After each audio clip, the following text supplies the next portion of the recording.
Hello and welcome to The Price of Football, the show that looks at the money behind the beautiful game with me, Kevin Day, and Liverpool University's Kieran Maguire. Kieran, it's another one of our special interview pods. I nearly forgot the word pod there, Kieran. That's in the excitement of us winning an award this week. And how pleased I was to see the Baroness in a photograph holding up the trophy that's so rightfully mine, Kieran. It was a lovely photograph, by the way. I was still... GQ magazine, PQ magazine. Oh well, that's our first one, Kieran. It's the first when the film inevitably comes out about the Price of Football podcast, and we can speculate as to who will play us in a future episode. But I think the producers will say, look, let's forget those first awkward meetings in a pub in Soho when Guy had to be cajoled into going to the bar to buy a drink. Let's forget that bit. Let's go straight into the first award. That's what Hollywood wants. Yes. This interview, Kieran, is with Charles Rose, who's the ex-chair of Chelsea Pitch Owners. He's still a shareholder in Chelsea Pitch Owners, which is a group, I have to say, Kieran, I had totally underestimated. I knew about them, but I had no idea of their history and their role, which is one of the reasons I found this interview particularly fascinating.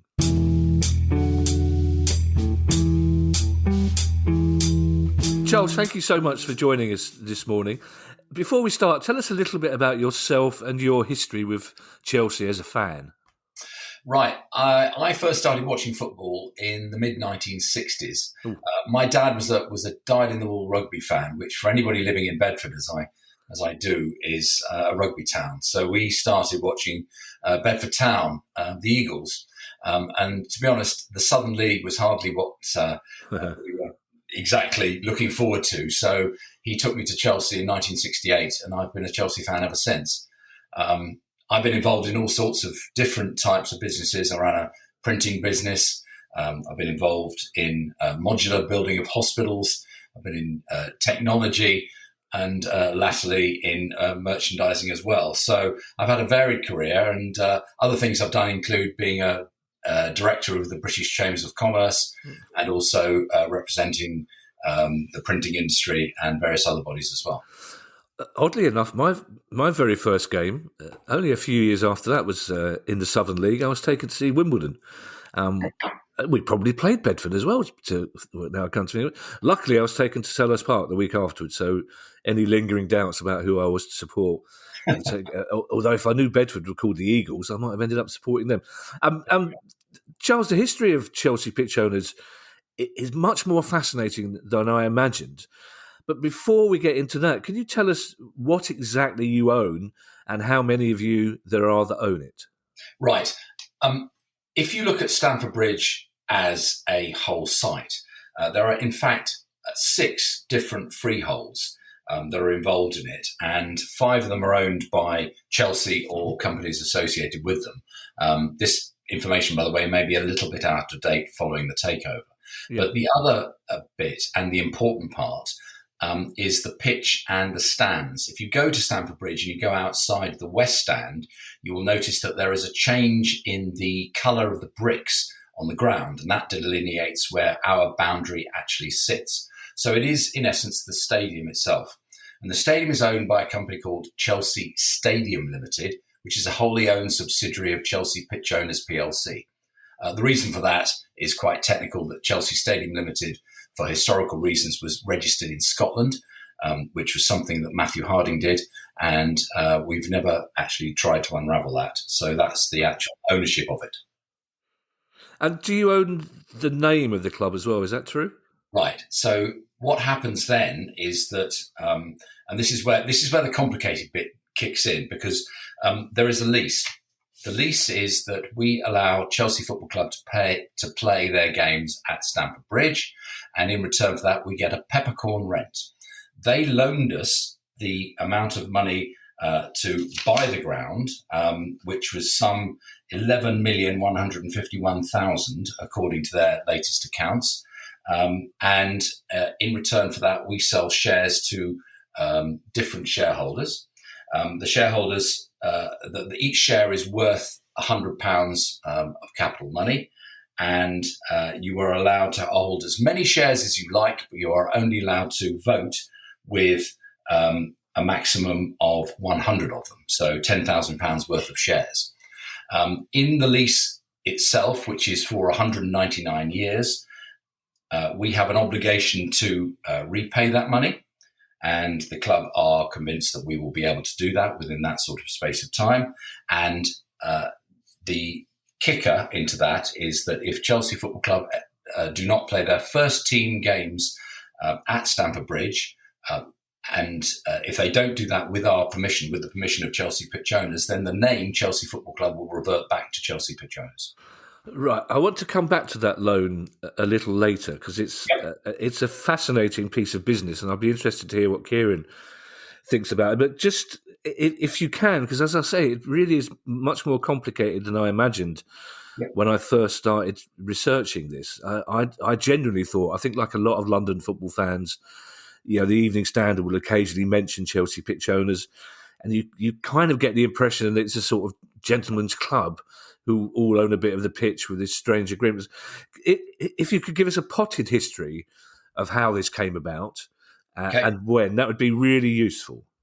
In the 1980s, Ken Bates took over Chelsea Football Club, and the legend has it he paid a princely sum of £1 for the whole club because we were heavily indebted, following the building of the East Stand, which still is there to this date.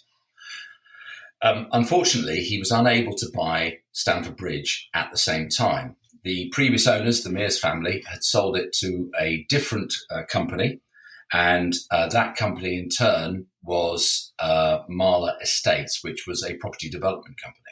Marler Estates thought that this being a prime piece of West London land was ripe for either residential or other development, and so they sought to get Chelsea Football Club out. Ken Bates fought a long and arduous battle. The fans raised money through a campaign called Save the Bridge, and I did my bit. I ran a half marathon for them, which my knees thanked me for forever and a day until I got them replaced. And eventually, after it had been sold to another property development company called Cabra, who went broke, the property came back to Chelsea Football Club. And Ken was feeling, and he says this, and he said this many times, he was feeling rather pleased with himself until one particular time he was walking around the pitch and somebody shouted to him, "Well, it's all very well, Ken, but what happens when your grandson does exactly the same in years to come?" And Ken got a bit angry at this, but then he suddenly thought, you know what, he's right. And after looking at it, he then set up Chelsea Pitch Owners in order to prevent that from happening. Yeah, he's a strange character, Ken, but I don't know what I'd done to upset him, but he decided he didn't like me before he met me, which made for a very interesting interview. But I consoled myself by thinking that he probably did that to a lot of people. It's worth reminding people, Charles, especially younger listeners, what I'm trying to think of a nice way of putting it, but Stamford Bridge back in those days was not the sleek modern stadium that it is today, was it, by any means?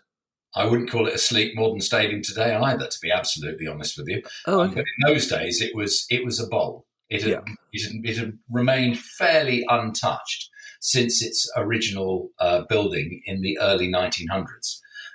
It was originally an athletic stadium, which was then turned into a football stadium when the Mears family couldn't persuade Fulham Football Club to move into Stamford Bridge. And so they formed their own club, which was Chelsea Football Club, in 1905. The stands that were there were replaced piecemeal. The original East Stand was replaced by this stand that we see there today. And the only reason that happened was because it was falling down and the council had given Chelsea a year and then they said they would condemn it and nobody would be able to sit there. Likewise, the old North Stand, which was next to it, used to shake when the trains went past, and that too was condemned. So it was a fairly ramshackle place. And we all know the history of what went on there in the 80s and the rather unfortunate reputation that Chelsea fans had and the sort of things that were going on around that sort of time. Yeah, it's an interesting building historically, anyway, because the stadium was built on spec, wasn't it? It wasn't actually built for Chelsea. It No, it was wasn't. it was built to try and persuade any club to move in, and Fulham were the first offered, wouldn't they? Yeah, that's absolutely right. Yeah. And you have to, I would maintain it is a historic football ground. I mean, it held FA Cup finals in the days before Wembley Stadium was built. Post the Second World War, it hosted. We hosted one of the big games when Moscow Dynamo came over and played, and reputation has it that over 100,000 people were there. Wow. In the days when Russians were actually quite welcome there, en masse. But when you look at how it's then developed, and it developed in the 1990s in particular, it then got to a state whereby it was able to hold top class football and was made some sense again. And where does Glenn Hoddle feature in all this? Because I believe he unwittingly played a crucial role, did he not? Right. This is the part where history hasn't actually, as somebody else once said, recollections may vary. And at that time, Chelsea, as we have been on many an occasion, were short of money. Yeah. And a gentleman called Matthew Harding came along and was offering funds to Chelsea. And that's when he built what is now the Matthew Harding end at the north end of the ground. And Glenn said that he wanted to make sure that the playing pitch was as big as possible, because he had come in as manager, we had changed our style, and we were playing some very attractive football and getting some success for the first time since the 1970s. So he wanted to make sure the pitch was as wide as possible. That's, as far as I know, his influence. Right, but did that change the footprint of the stadium? Was it made the North Stand look a bit strange? We couldn't create as big a stand as perhaps we would have done otherwise. And Ken's decision to build the hotel at the shed end meant that there was restrictions there as well. I want to come back to this loan aspect, the original loan, and I want to bring Kieran in afterwards as well. So the club lent you the money to buy the freehold. Yes. It strikes me, and as we know, Charles, I'm not financial, but they were giving you a very valuable asset to control, weren't they? I mean, at the time, was that a controversial decision? I don't think so. I think that it was seen for what it was, that Ken Bates said, look, I want to make sure that we never get into a situation whereby property developers can come in, look at Chelsea Football Club and decide that actually the only thing of value here is the ground, and that the club can go and whistle. And I'm sure that there are other clubs you could think of whose grounds have been sold to all sorts of different people, and Kieran can comment on that one, who would wish that they had the same arrangement. Okay, yes, it was 11 million quid. There was no money that ever changed hands in that respect. As part of our agreement, by the way, whenever we sell a share, we have to give the club 80% of that share value. And that's actually how the CPO keeps going, because the cash flow from that remaining 20% contributes to actually how we can operate from day to day. Right. Well, you've semi-answered my next question, because the loan is repayable, as you've explained.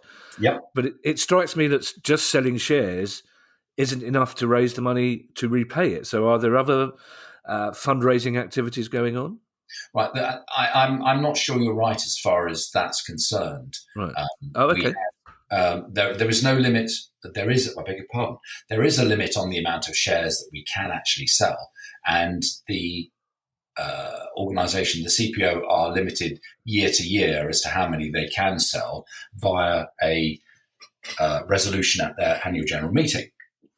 However, if you then look at the next 199 years, you can see a situation where the remaining 8,215,000 will actually become more and more of petty change, and it will be repayable quite easily. Right, Kieran, I'd like to bring you in here, Kieran, if that's right, because first of all, it's interesting to hear that what we thought was a modern development where the ground and the club are owned by different people is actually something that was happening in history. And then just in terms of repaying that loan, Kieran, would it make sense for Chelsea pitch owners to get a loan from elsewhere to repay this loan outright? Because they would then be sitting on an actual gold mine, wouldn't they? And I'll bring Charles in to answer that question as well after I've heard from Kieran. Well, I've always said that there's nothing inherently wrong with borrowing money. It's funding the loan repayments as and when they fall due that's the issue, and that's all to do with cash flow. So if there's no pressure on Chelsea Pitch Owners PLC to repay the loan, then I would not encourage them to seek third parties, because if they've got a good relationship with the current lender, then there's no point in trying to hurry. So I'd sit reasonably tight at present, to be perfectly honest. Right, and Charles, is that the official policy of Chelsea Pitch Owners? It always has been, and I think it will be. The only time that you can see a situation is if the club become hostile. There have been a few occasions when that looked as though that was possible in return, and there were people around who were going, we may need to look at external funders, and we don't think there's going to be a problem with that. I'm fully signed up to what Kieran says. Can I just add, by the way, that although the share price is £100, we actually sell them for more than that.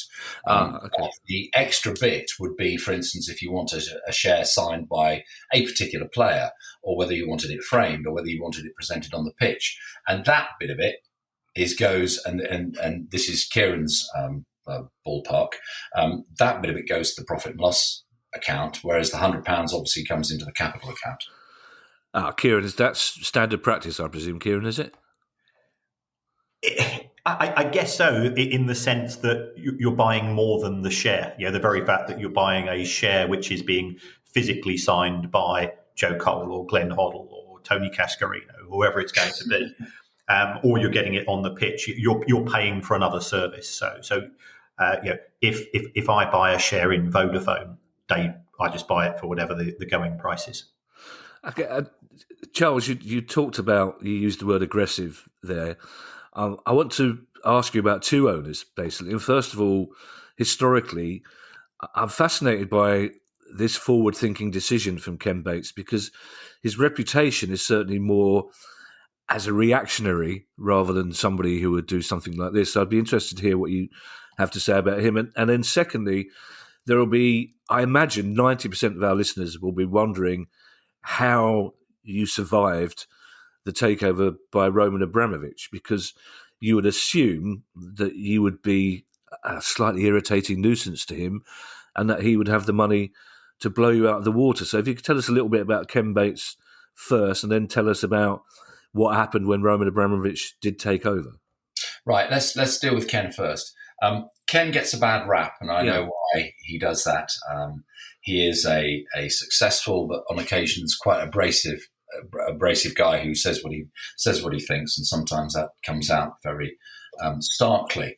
But in my dealing, I actually had some dealings with him in the latter years when I was chair, because I needed some advice.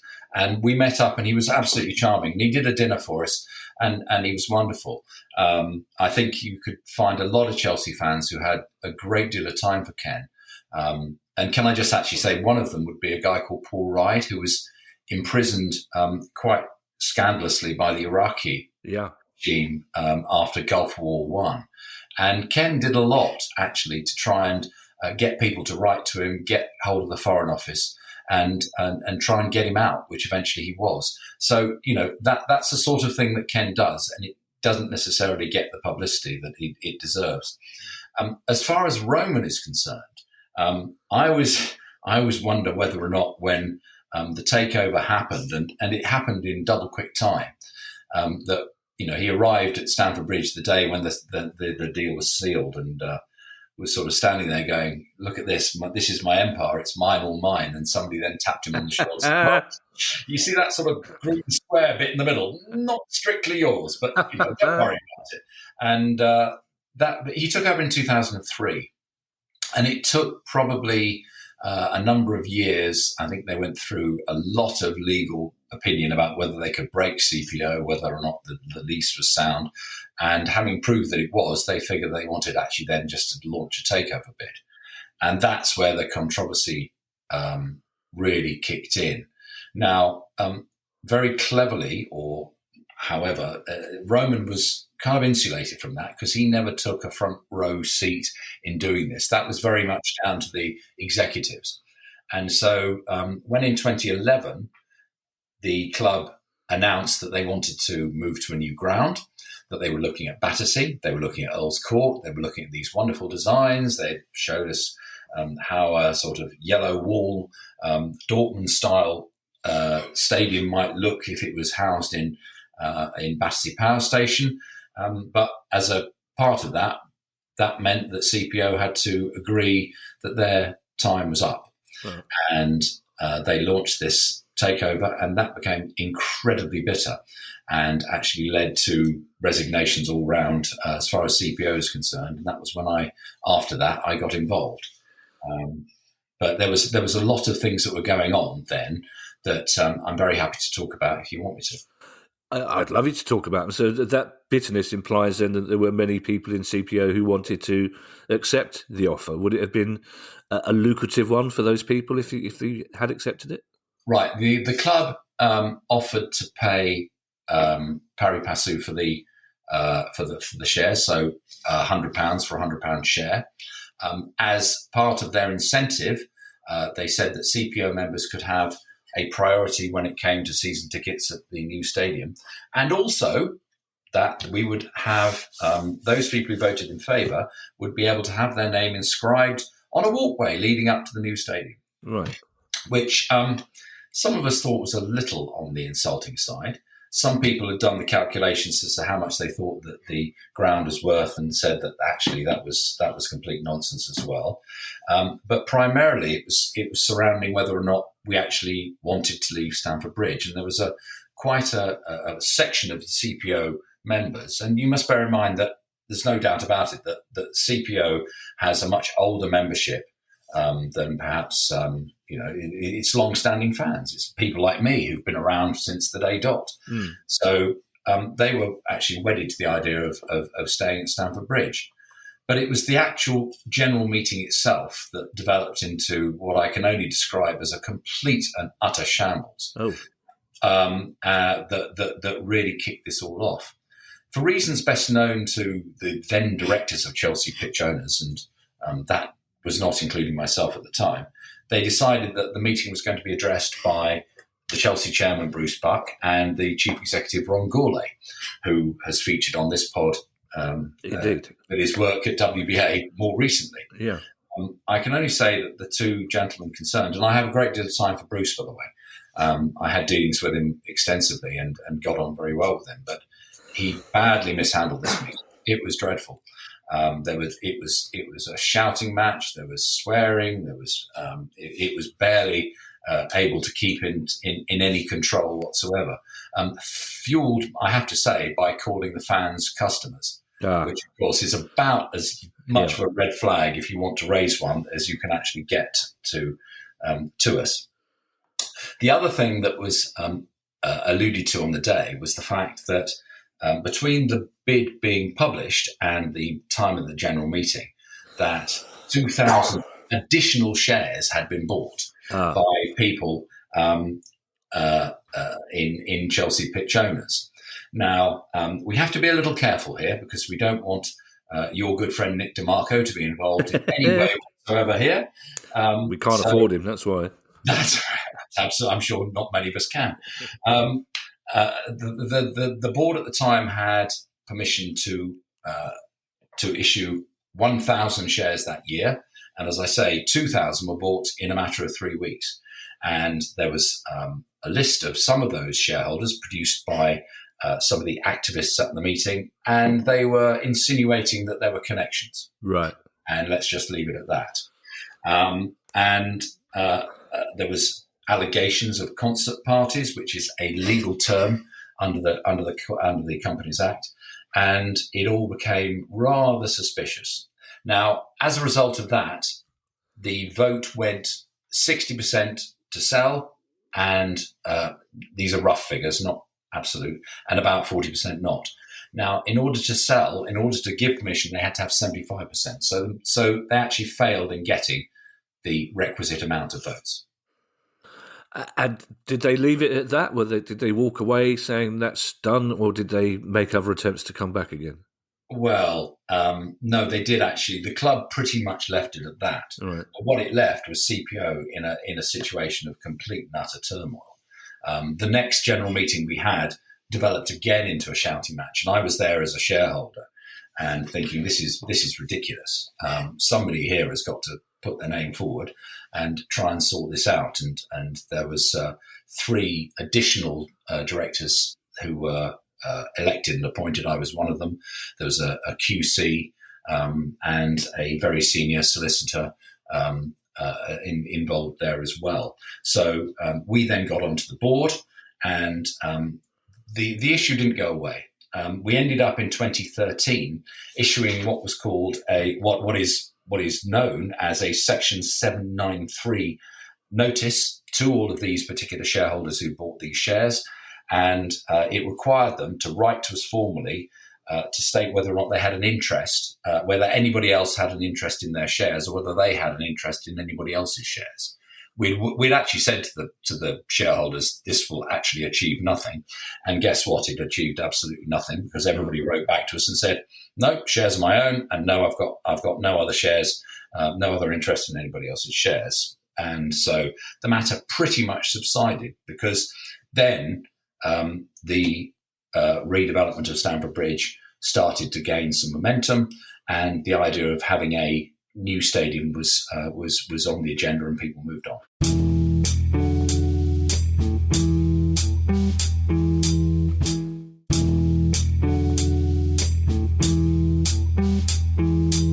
It's interesting you talk about the antipathy to the word customers, because Simon Jordan made exactly the same mistake when he took over at Palace, and his first release about season ticket holders referred to as customers, and he was on the back foot ever after. You'd have made Kieran very happy by using phrases like Section 793.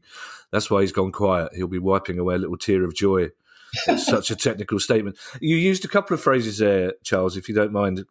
As you know, it's not my field of expertise. Was it Parpasu? Was that one of the phrases? So in other words, they were offering £100 for a £100 share. Right. Now, that strikes me as not being, considering the wealth of Roman Abramovich, you would imagine that he would have been, or whoever it was who fronted the takeover, that if they'd offered £400 for each £100 share, they'd have a much better chance of succeeding, rather than offering you the £100 plus that, as you say, that insulting chance to have your name on the yellow brick road, which is very odd. No, I, for what it's worth, that's always been my opinion.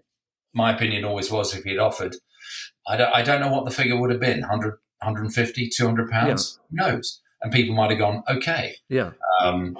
It was one of those questions that then actually cropped up at another general meeting, and people would say, I want to know from each director whether or not you'd have accepted the offer if it was made again today. And I just gave a one-word answer, and that answer was no. Yeah. I suppose, sorry to interrupt, Charles, I suppose as well that the demographic of Chelsea pitch owners, as you hinted at, are probably wealthy enough to be able to turn down a £200, £300 bid for one share, aren't they, anyway?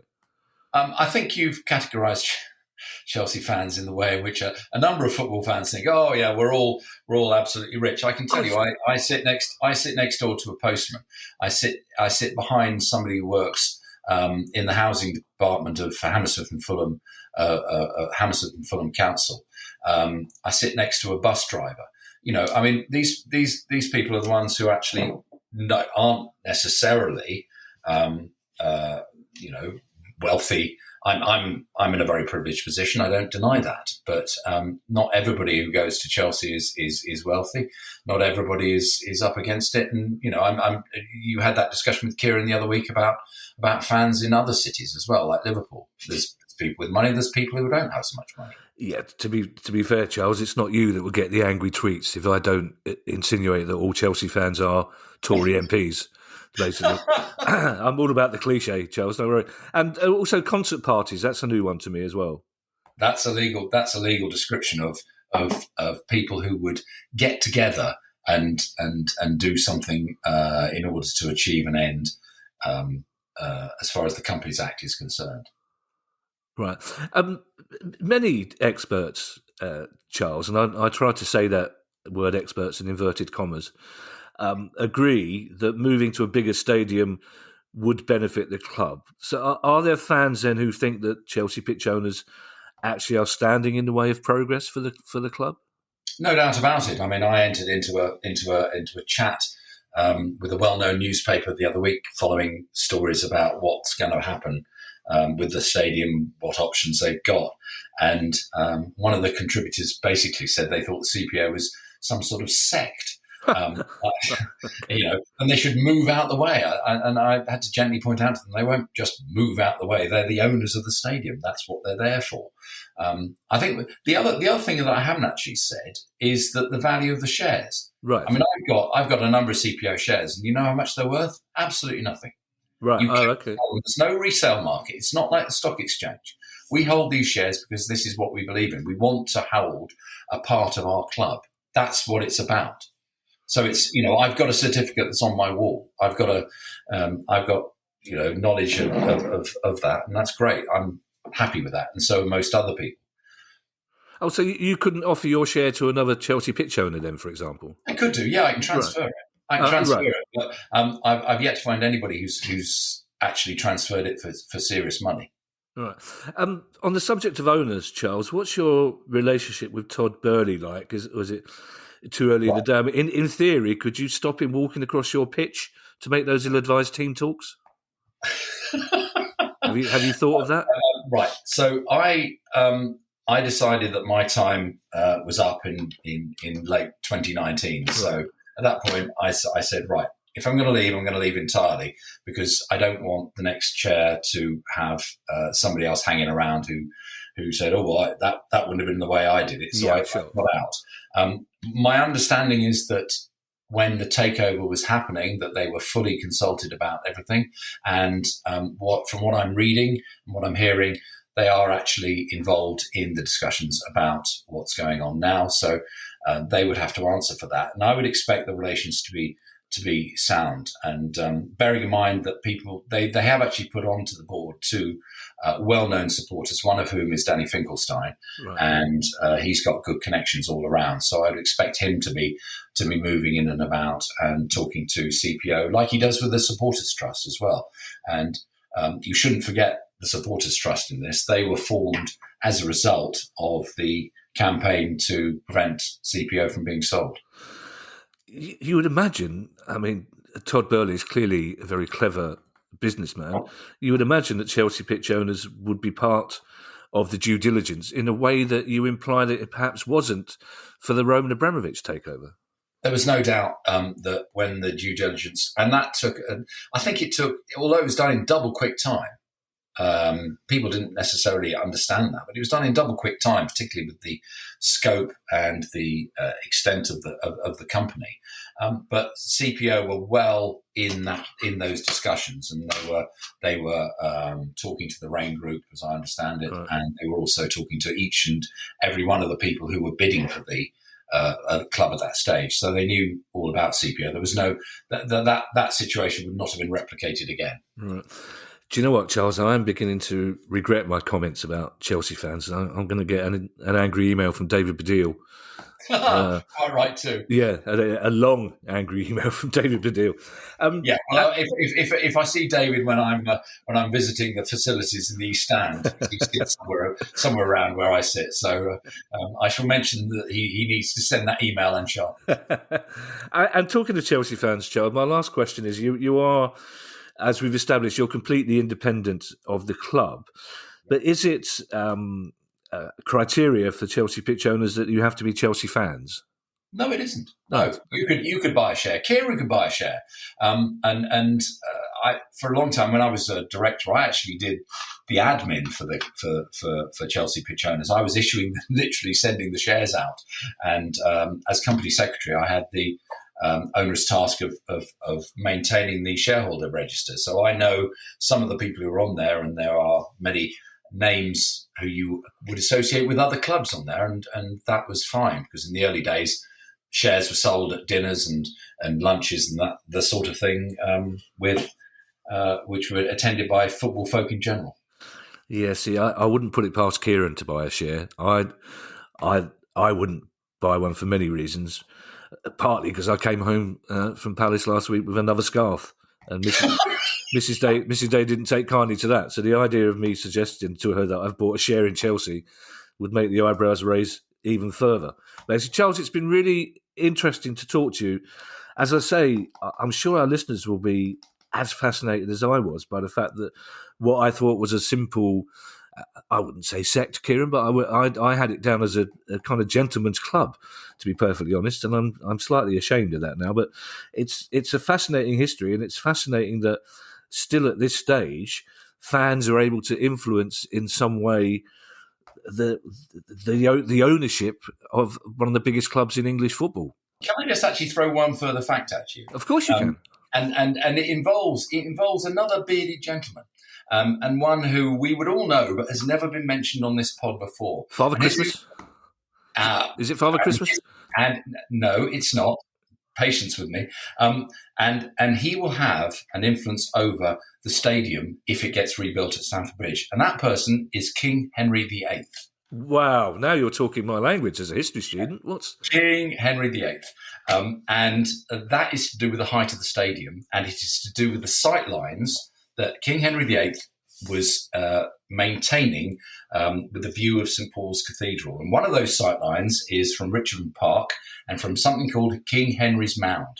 And from King Henry's Mound, you will have to keep a clear line of sight to St Paul's Cathedral up on Ludgate Hill. And that is the reason that Stamford Bridge, when it gets rebuilt, will have to be sunk into the ground and will cost that much more money. Charles, I love history. I'm passionate about history, but I'm also notoriously gullible. I will fall for any fact that's put to me in a nice voice as confidently as that. Is that true? You can just go onto The Athletic.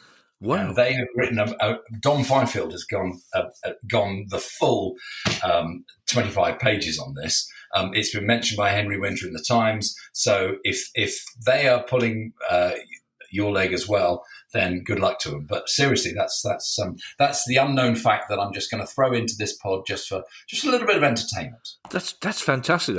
Dom Fifield is a good Palace fan. I love Dom. He's a brilliant writer. If Dom Fifield says it's true, Charles.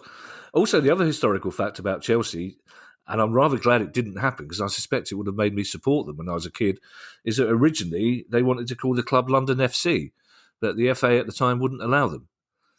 That's something I didn't know. Yes. Yeah. They wanted to call the club London FC, and the FA said not one club can claim to be the custodians of the name of London. So there you go. This taken a turn for the better, this pod. I'm going to encourage our listeners. Any more obscure historical facts, I'm all for it.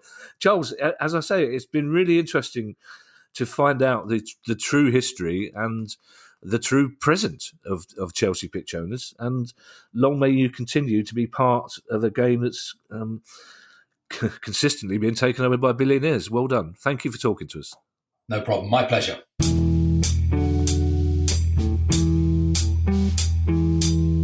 Kieran, that was a really interesting insight, and as I mentioned in a half-assed sort of way because I couldn't quite get the words right, it fascinates me that in the middle of one of the most expensive areas of real estate in London, in the middle of one of the most expensive football clubs in London, there is still a group of people who are mostly fans of the club, who have as much control over the future of the club as the billionaires that own it. You're absolutely right. And I like the fact that those people see themselves as guardians. Yeah. And that is great. Yeah, we've often said that regardless of the wealth of an individual owner or group of owners, they are custodians of the club because a football club is a living, breathing organism in its own right as far as the fans are concerned.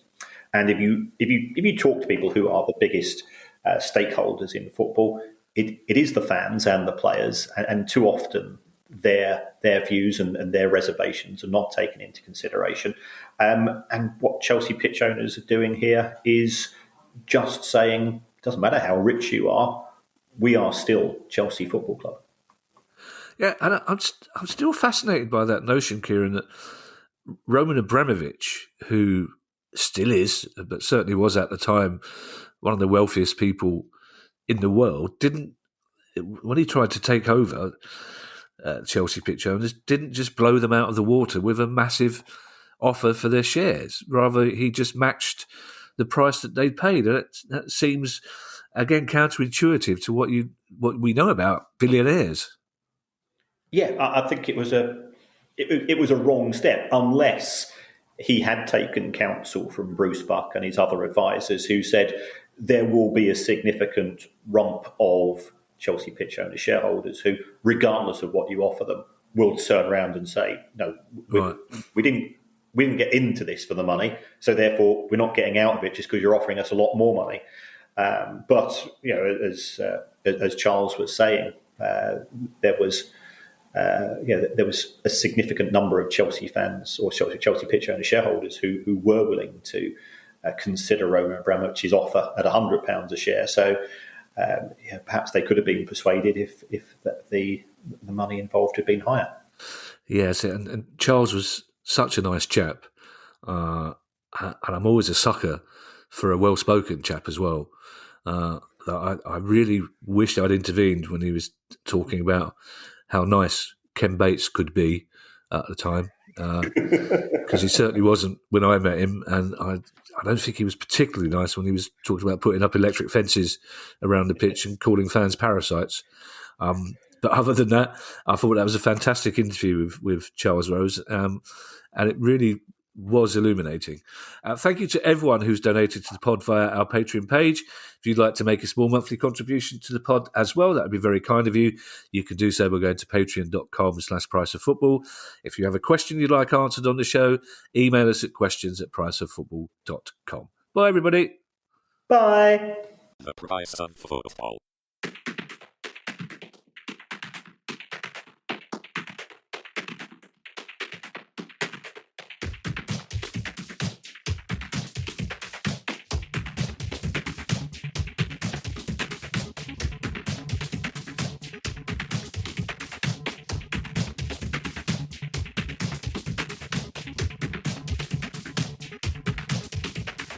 The Price of Football.